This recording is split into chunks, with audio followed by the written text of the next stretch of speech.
మీకు చిన్నది కావచ్చు పెద్దది కావచ్చు అవసరానికి పలికింది ఎవరనేది ఎవరనేది గుర్తుపెట్టుకోండి. ఒకసారి మీకు ఒక కరోనా టైంలో కావచ్చు, వరద టైంలో కావచ్చు, ఇంకో టైంలో కావచ్చు, ఏ టైంలోనైనా సరే మా పిల్లలు,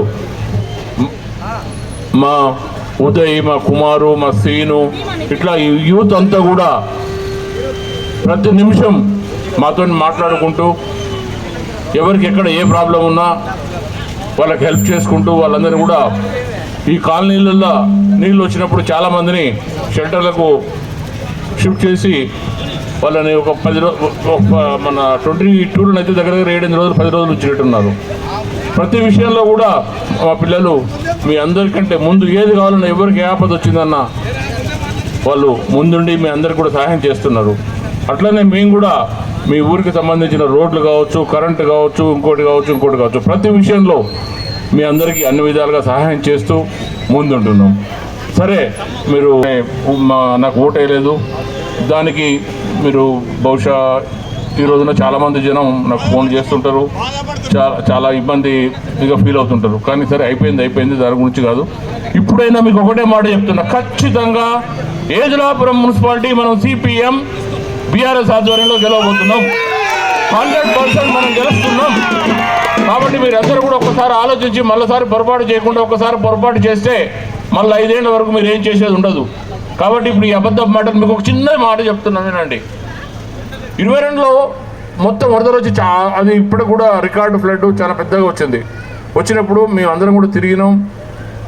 నేను ఇమ్మీడియట్గా పోయి సీఎం గారి దగ్గర కూర్చొని 725 కోట్లు దానికి ఈ మన కేబుల్ బ్రిడ్జ్కి రెండింటి కూడా దీనికి బహుశా 280 కోట్లు అనుకుంటా, దగ్గర 1100-1200 కోట్లు శాంక్షన్ చేయించుకొచ్చినాం. ఈరోజు నాకు ఇప్పుడే చెప్తున్నారు అది మేము చేసినామని. దీంట్లో మీ వాళ్ళు చదువుకున్న వాళ్ళు, తెలిసిన వాళ్ళు చాలామంది ఉండొచ్చు.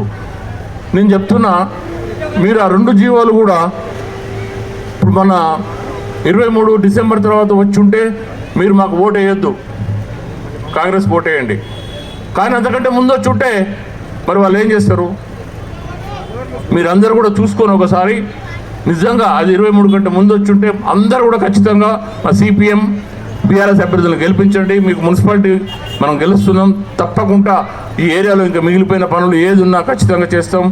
ఇంకా ఏదన్నా పనులు ఉన్నా కూడా మేము ఖచ్చితంగా మనం ఇంకొక 2 ఏళ్ళు ఇంకొక 26-27 నెలలు కళ్ళు మూసుకుంటే ఖచ్చితంగా మళ్ళీ మన గవర్నమెంట్ వస్తుంది, మనమే వస్తున్నాం. ఏది కావాలన్నా మేము 24 గంటలు ప్రజల కోసం ప్రజలలోనే ఉండేవాళ్ళం. మేము ఏదో మాయమాటలు చెప్పి ఏదో అబద్ధాలు చెప్పి వచ్చిపెట్టేవాళ్ళం కాదు. నిజమేనా? ఉపేందర్ రెడ్డి ఇప్పుడు అబద్ధాలు చెప్పిండా? చెప్పిన మాట తప్పిండా? ఎవరైనా ఒకరు చెప్పండి తప్పిండంటే నేను నిజంగా మళ్ళీ సరి చేసుకుంటా. అందుకని నేను ఏమంటున్నా అంటే, మీరు ఎవరు చెప్పిన మాట మీద ఉంటారో, ఎవరు జనం కోసం ఉంటారో, జనంలో ఉంటారో వాళ్ళని మనస్ఫూర్తిగా ఆశీర్వదించండి. మీరు వేసే ప్రతి ఓటు ఉపేందర్ రెడ్డికి వేసినట్టు అనుకొని ఈ 2 డివిజన్స్లో ఖచ్చితంగా మంచి మెజార్టీతో గెలిపేయండి. మనదే మున్సిపాలిటీ. ఖచ్చితంగా మీ అందరూ కూడా మరింత మంచిగా మెరుగ్గా సేవ చేస్తామని, మీరందరూ మనస్ఫూర్తిగా వీళ్ళిద్దరిని ఆశీర్వదించాలని మనస్ఫూర్తిగా కోరుకుంటున్నాను. Thank you.